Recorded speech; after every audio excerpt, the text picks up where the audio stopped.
Let's talk about one of the most stunning military collapses in modern history. The spring of 1940. The battle for France was over and done in just 6 weeks. It was an event that absolutely shocked the world, and, really, it changed the entire course of the Second World War. So that's the big question we're going to tackle here. How could a nation that looked so powerful, at least on paper, be defeated so completely and so fast? It's a really fascinating story of bad calls, outdated thinking, and a nation that was basically crumbling from the inside out. This slide really just lays it all out, doesn't it? The contrast is just wow. On one side, you've got the myth, this huge Allied force, more tanks than Germany, hiding behind this legendary defensive wall. But then you look at the reality, and it tells a completely different story. A country being torn apart by a terrible economy and these deep, bitter political fights. This was the shaky ground France was standing on when the invasion finally came. Okay, so to really get to the bottom of this collapse, we've got to rewind the clock a bit. We have to look at what was going on inside France long before the first German soldier ever crossed the border, because the seeds of this defeat, they were planted years earlier. So, France in the late 1930s was in total turmoil. There's a huge economic crisis, which means crazy high unemployment and a lot of hardship, especially for the farmers. The government was a revolving door, so unstable, with leaders and policies changing constantly. And politically, just imagine the chaos. You've got the far right openly saying, hey, this Hitler guy has some good ideas, while the far left communists are calling for a revolution. Some people were actually more scared of them than they were of Germany. And the politicians, well, they seemed way more focused on their poll numbers than on that massive storm brewing right next door. So when war is finally declared in September 1939, what does France do? They don't attack. Nope, they just move their army to the border and wait. This whole period of just sitting around became known as the phony war, and it created this really passive, defensive way of thinking that would end up being, well, absolutely disastrous. The army was getting ready to fight the last war all over again, not the one that was about to hit them. And this defensive mindset is where we get to the core of the problem. This wasn't just a battle between two armies. It was a total clash between two completely different ideas about how to even fight a war. One was stuck in the past, and the other was sprinting into the future. And this was the pride and joy of French strategy, the Maginot Line. This thing was a modern marvel of engineering. A giant wall of concrete and steel, forts and tunnels, stretching for hundreds of kilometers. The whole idea was to make a direct attack from Germany impossible, to force them to go around it. It was, for all intents and purposes, a fortress built to fight World War I.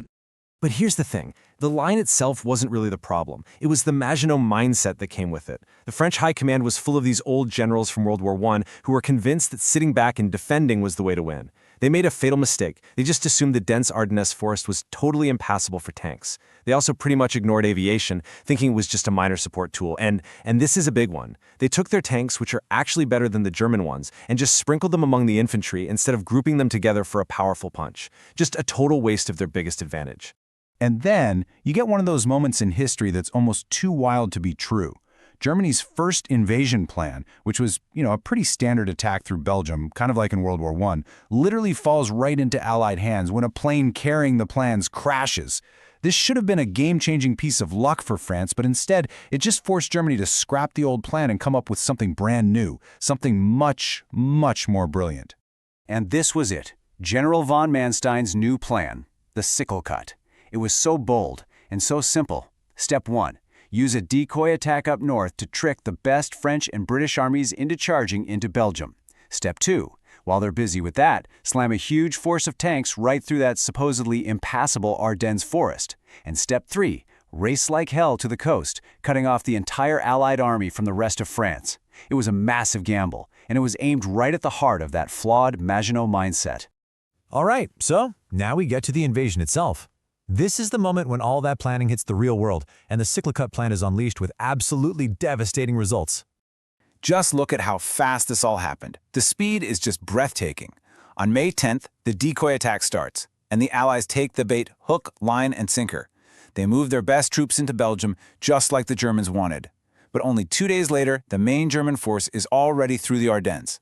By the 13th, their panzers, their armored divisions, have smashed the French line at Sedan.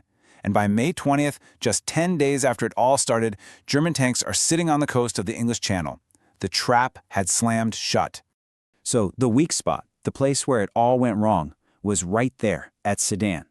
That part of the line was held by the French Ninth Army, which was basically a second-rate force made up of fresh recruits who were never supposed to see heavy fighting. When those German panzers hit them, they just shattered. And that tore a 50-mile-wide, totally undefended hole in the Allied front. And through that hole poured the German army. And just like that, you have this catastrophic result. In less than 2 weeks, the strongest, fastest, best-equipped French and British forces were completely surrounded in Belgium, with their backs against the sea. The battle for France was already an absolute disaster. So with the Allied armies trapped, this should have been the end. Game over. They were set up to be completely annihilated. But what happened next was this weird mix of total disaster, miraculous deliverance, and one of the biggest mysteries of the war. This is the million-dollar question, isn't it? The one historians still argue about today.